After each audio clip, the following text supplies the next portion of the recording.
દેશ એક પરિવાર એ પણ ઉદ્ઘોષ આપણે કરીએ, કારણ કે આપણો એક પરિવાર છે તો જ આનંદ આવે છે, એકબીજાનો મહિમા આપણને સમજાય છે, એક આવી ઉત્સાહ અને ઉમંગથી સેવા કરવાનું પણ મન થાય છે. એ ટ્રેનિંગ ના હોય, આપણે ઘરમાં જરૂર વગર ના ઝઘડવાનું, એક વાતના જરા મતભેદ થયો ઝઘડવાનું. અરે ઝઘડીને પણ શું છે, લાભ શું છે, ફાયદો શું છે?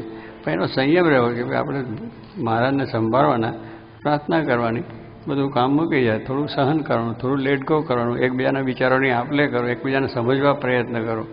એ કરવાનું નહીં પણ ઝઘડવાનું સીધી વાત થઈ જાય. એટલે એ બધું ઘરમાં ક્લેશનું જ વાતાવરણ થાય. ઘણા ઘરોમાં ક્લેશ હશે અને ઘણા અનુભવ પણ હશે, એ તમે જાણતા હશે. એને મટાડવા માટે એ જ છે કે તમે ભગવાનની સ્મૃતિ કરો, ભજન કરો, સાથે બેસો, એકબીજાને સમજવા. પુરુષો બહાર દારૂ પીને આવે ને ઘરમાં બૈરાને મારવાનો, એટલા માટે દારૂ પીવાનું, એટલા માટે તમે પૈણ્યા છો, લગ્ન થાય મારવા માટે? આ કંઈ આપણી રીતો નથી. એને એકબીજા પ્રેમથી રહો અને એકબીજા પ્રેમથી રહો. કેટલીક વખત બૈરાઓને પણ એવી હોય છે કે પતિ સાથેનો ઝઘડો ચાલુ જ હોય, ઘરમાં છોકરાની વહુ આવી તો એની સાથે ઝઘડો ચાલુ જ હોય. એટલે આવા સ્વભાવો પણ છે. એટલે કહેવાનું કે આપણે જે કંઈ કુટુંબ આવ્યું આપણું બધું જ કુટુંબ છે. કે બહારથી છોકરી આવી તો આપણી દીકરી છે, બહારથી છોકરો છે એ પણ આપણો છે, એના સાસુ, એમના પતિ, એના જે કુટુંબી છે, બે જેના વાલીઓ છે એ પણ આપણો જ છે. તો કે તારા મા બાપ મારે ઘરે નહીં, છોકરો કે આપણો સત્સંગ, સત્સંગના ઘરમાં તો આ હોવું જ ના જોઈએ. કોઈ ક્લેશ ન હોવો જોઈએ. બધા પ્રેમથી રહે, પ્રેમથી વાતો કરે, પ્રેમથી ભજન કરે, પ્રેમથી નોકરી કરે, પ્રેમથી જ બધું થવું જોઈએ. તો કંઈ આપણે સત્સંગને સમજ્યા કહેવાય. પણ સત્સંગને સમજ્યા ના હોય તો ઘરમાં સત્સંગ હોય તો એકબીજાને ખેંચાતા ન થાય અને એકબીજાની કોઈ મનાય નહીં, એટલે ક્લેશનું વાતાવરણ ન થાય. એને માટે આપણે આ સત્સંગની વાતો સાંભળીને આપણા જીવમાં ઉતારવાની છે. આપણે એના અનુકરણ એનું જ કરવાનું છે. તો આપણું અનુકરણ છોકરાઓ કરશે. ક્ષમતા એ ઉત્તમ વસ્તુ છે. તો એ જ છે. હવે આપણે મૂળ શું કે આપણા મા બાપો છે, એના જે પેરેન્ટ્સ છે બાળકોના, એને ખૂબ જાગૃતિ રાખવાની જરૂર છે. બાળકોની અંદર જાગૃતિ લાવવા માટે મા બાપને પણ ખૂબ જાનપણું રાખવું પડે. મા બાપ છે ભલે ધંધો કરો, નોકરો કરો અને બીજા ઉદ્યમ બધું જ કરો, જરૂર છે એ બધું કરવું. સમાજનું કામ પણ કરવું પડે, રાષ્ટ્રનું કામ પણ કરવું પડે. પણ સાથે સાથે જે આપણી સાચી મૂડી છે, સંપત્તિ, આપણે બાળકો એક સંપત્તિ કહેવાય આપણી. પેલી સંપત્તિ જેમાં સાચવીએ, એને વધારીએ છીએ, એવી રીતે આ પણ એક સંપત્તિ છે બાળકો પણ. એને જો આવા સંસ્કાર આપીએ તો એનાથી આપણા જીવનમાં શાંતિ રહે. રામાયણની વાત કરે, બીજી વાત કરે, સ્વામિનારાયણ ભગવાનની છે, સંતોની વાતો કરે, એટલે એ છોકરાને પહેલેથી એનું એ થઈ જાય. તો કહેવાનું શું કે એક ઘર સભા પણ એક જાતનું આત્મીયતા વધારવા માટે હતું કે ભાઈ ઘર સભા શું કરવી. આપણે તો મંદિરમાં જઈએ તો સત્સંગ થાય, સાધુ સંતો વાતો કરે, આપણે ઘરમાં શું વાતો, પણ ઘરમાં પણ છે તમે જે સમજ્યા, તમને જે જ્ઞાન છે એ તમે બાળકોને પણ કરો અને વાલથી, પ્રેમથી. પછી એ તો કેટલા તો ઉઠીને ચાલ્યા જાય તો પણ પાછા બોલાવી અને ફરી બેસાડે. એટલે મૂળ વસ્તુ શું છે કે પ્રેમ એ બહુ અગત્યની વસ્તુ. ઊંચી કહે ને કે સબસે ઊંચી પ્રેમ સગાઈ, સબસે ઊંચી જેને વાત કહીએ છીએ, ઊંચામાં ઊંચો જો કોઈ હોય તો પ્રેમ.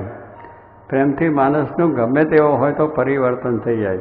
તમે એના પર પ્રેમ જ કરો, બોલાવો, ચલાવો, હાલ કરો, એની ઈચ્છા પ્રમાણે થોડું તમે કરતા શીખો. બાળક તો રમતો હોય પણ પછી બોલાવો, કોઈ ગમે તેવો માણસ હોય પણ એને તમે બોલાવો, હાલ કરો તો એનું પરિવર્તન થાય. એ ઘરની શોભા છે. બહુ સારી રીતનું ડેકોરેશન કર્યું એ શોભા નથી, આમાં ફર્નિચર કરાય એ શોભા નથી.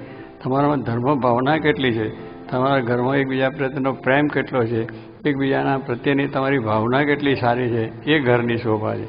ઘરની શોભા એમ નથી બહુ સારી રીતના બધું ડેકોરેશન કર્યું પછી પેલા શું કહે એક્ટરોની ફોટા હોય, બીજાની ફોટા હોય, કેટલા બધા ડાઘુ જેવા હોય એના ફોટા હોય. આવી બધી કેટલી વિચિત્રતા આપણા ઘરની અંદર હોય જ નહીં. ફોટા સારા રાખો.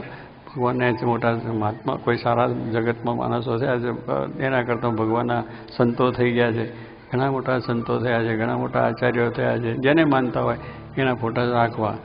એ આપણે એમાંથી પણ પ્રેરણા મળે. કોઈ એની અંદર રાખો તો પછી એમાં શું થાય. એટલે ઘર એટલું સ્વચ્છ રહેવું જોઈએ, પવિત્ર, કે જેની અંદર બેસના શાંતિ થઈ જાય. એ લોકો આવે છે ઘણા આપણા મંદિર આખા દિવસની અંદર બાળકો સાથે અમુક ટાઈમ આપણે અવશ્ય કાઢવાનો હોય. તમારો નોકરી ધંધો હોય છે એનો વાંધો નથી, પણ એમાંથી પણ ટાઈમ કાઢી છે.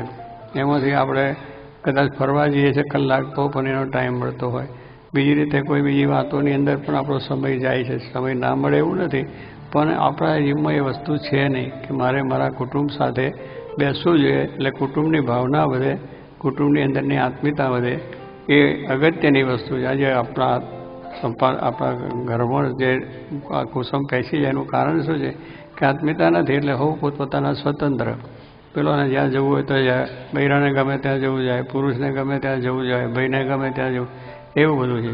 પણ તમે જોજો ઘણા આપણા કુટુંબોની અંદર એવી રીતના 50 માણસ ભેગા રહેતા હોય, પણ એકદમ એના નિયમ ધર્મ આચરણ સંયમ એકતા એકબીજાના પ્રત્યેનો પ્રેમ એ આપણે જોવા મળે. પછી પહેલેથી ટ્રેનિંગ જ એવી આખા કુટુંબની અંદર, તો એ કુટુંબ સંપન્ન સુખી સંપન્ન હોય, શાંતિવાળું હોય અને બધું હોય છે. એટલે એનું કારણ શું છે કે બધા આખા દિવસમાં ભેગા રહેતા હોય. અને સતત રાખવું, જેમ છોડને છે કોઈ બકરું ના ખાઈ જાય, બીજું ના ખાઈ જાય, પશુ કોઈ નુકસાન ના કરે, બીજું કંઈ નુકસાન કરે એને બહુ જ ઉછેરે છે પોતાને. એવી રીતે બાળક છે એને પણ ઉછેરવામાં આપણે બહુ ધ્યાન રાખવું જ પડે કે એના જીવનમાં બીજું પેસી ના જાય, બીજા કોઈ સંસ્કાર ના આવી જાય, એનામાં ખરાબ ટેવ ના આવી જાય, એ કોઈ ખોટે રસ્તે દારૂ કે સિગરેટ બે રસ્તે ના ચડી જાય, એનું સતત આપણે ધ્યાન રાખવું. પણ તે આપણામાં હોય તો એમાં કે કૂવામાં હોય તો અવેડામાં આવે, કૂવામાં પાણી હોય તો અવેડામાં. પણ આપણે જો સંસ્કાર ના બાળની જોડે બેસીએ નહીં, ઉઠીએ નહીં, વાત કરીએ નહીં, અગર તો આવું બધું થઈ જાય અને બધું પછી જ્યારે બધું આડે રસ્તે ચાલ્યો ગયો હોય પછી બાળકને કંઈક આમ થઈ ગયું, તું આમ થઈ ગયું, તું આમ થઈ ગયો. પણ એમ કરવાનું મૂળ ભૂલ તો આપણી છે કે એને જે સાચું જે કરવું જે થયું નથી. એટલે અત્યારે આપણે બધાને છે કે ભાઈ આ બાળ આજે યુવાન બાળકો બધા બગડી ગયા છે, તો બગાડવામાં મૂળ આપણે છે. આપણું મૂળ આપણે પોતે જો એ પ્રમાણે રહીશું તો એને એનું પ્રેરણા મળશે.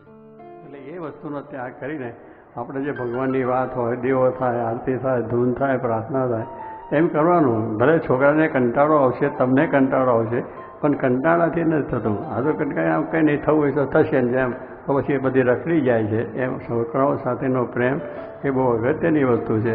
અને પ્રેમથી જ ભગવાન પણ વશ પ્રેમથી થાય છે. પ્રેમને વશ પાતળીઓ, ભગવાન જે છે પાતળિયા એટલે ભગવાન છે, એ પ્રેમને વશ છે. ગોપીઓ એ ભરવાડ હતી, પણ છતાં ભગવાનનો એવો પ્રેમ મળ્યો, ભરવાડને એવો પ્રેમ મળ્યો તો એ બધા ભક્તો કહેવાઈ ગયા અને ભગવાનને શરણે આવી ગયા. માટે આપણે આજે બાળકોની અંદર જે સંસ્કારને આ બધી વસ્તુ છે, એ જોગીમાનો સંકલ્પ છે એ ચાલે છે ગામો ગામ. આ બધાને જે પણ પ્રેમ થયો છે, આ બધા અહીં આવીને જે બેઠા છે, એક પ્રેમની જ વસ્તુ છે કે ભાઈ આવા પુરુષ છે ને એમની આજ્ઞા છે આપણે પાળવી છે, તો એ પ્રેમે કરીને થાય છે. એટલે પ્રેમે કરીને માણસ સારો પણ બની જાય છે અને પ્રેમ ના આપો તો પછી ખરાબ પણ બની જાય છે, ખોટે રસ્તે પણ ચાલ્યો જાય. પણ એને જો પાછો વારો હોય તો ગમે એવો લૂંટારો હોય તો પ્રેમ કરવાથી થશે. પછી એવું નમાલું કરવાને કે આ તો ના થઈ શકે, અમે આવું બની શકે નહીં, અમારાથી આવું થાય નહીં. ભાઈ દુનિયામાં માણસ જો ગુણાત્યાન સ્વામીએ તો એ જ કહ્યું કે જીવ તો બહુ બળિયો છે. વાંચી છે વાત, જીવ કેટલો બળિયો છે. અત્યારે ચંદ્ર ઉપર પહોંચ્યો, કોણ પહોંચ્યો? માણસે કર્યું નહીં. અને પ્લેનમાં ચાલ્યા, પ્લેનો ઉડતા ત્યાં 400 મને લઈને આ બરાબર રસ્તા થઈ ગયા, ઇલેક્ટ્રિક લાઇટો થઈ, બધું તો કોને કર્યું? મનુષ્ય. ટનલ થઈ ગઈ લંડનમાં, અમારી ગાડીઓ દોડે જ જાય છે, મોટરો દોડે જ જાય. આ બધું થયું એનું કોને કર્યું? માણસે કર્યું છે. માણસે ધાર્યું કે આ કરવું છે મારે, બોમ્બ બનાવી દીધા, કેટલી બધી વસ્તુ કરી નાખી. તો માણસે ધાર્યું છે, થયું છે. તો સ્વામી કે માણસ ધારે તો આ પણ થઈ શકે. મારે આ સત્સંગ દઢ રાખવો છે, નિયમ ધર્મ દઢ રાખવા છે, મારે ભગવાનને રાજી કરવા છે, તો એ પણ થઈ શકે. ના થાય એવું નિર્બળતા ના આપવી. ભગવાનજીનું સાથે બળ છે, ભગવાનનું બળ રાખ્યું છે, ગુરુનું બળ રાખ્યું છે, કોઈ વાંધો કોઈ જગન આવે નહીં. તો એ કહ્યું સ્વામી કે જીવ બળ્યો છે અને માખીમાંથી સૂર્ય કર્યો છે. સ્વામી એ પણ વાત કરી કે આ જીવ તો માખી જેવો છે, આવ નિર્બળ, અને આ કંઈ શું મારાથી ના થાય. માખી શું કરી શકે?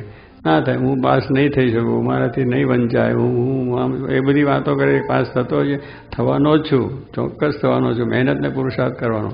તો આમ થઈ જાય તો આપણે એવું બળ રાખી અને કાર્ય કરશું તો તમે આટલા બધા છો તો તમારા પાછા હજારો લાખો થઈ જશે. ના વેરતા માટે આપણો આ આયોજન, આ શિબિરો છે, આપણા મંદિરો છે, સત્સંગ છે આ બધું એને માટે છે કે એ સત્સંગની અંદર મહારાજને સ્વામી કેમ રાજી થાય. એક જ વસ્તુ છે, આપણો એકડો કરવાનો નથી, એમનો જે એકડો સ્વામી કે તમારા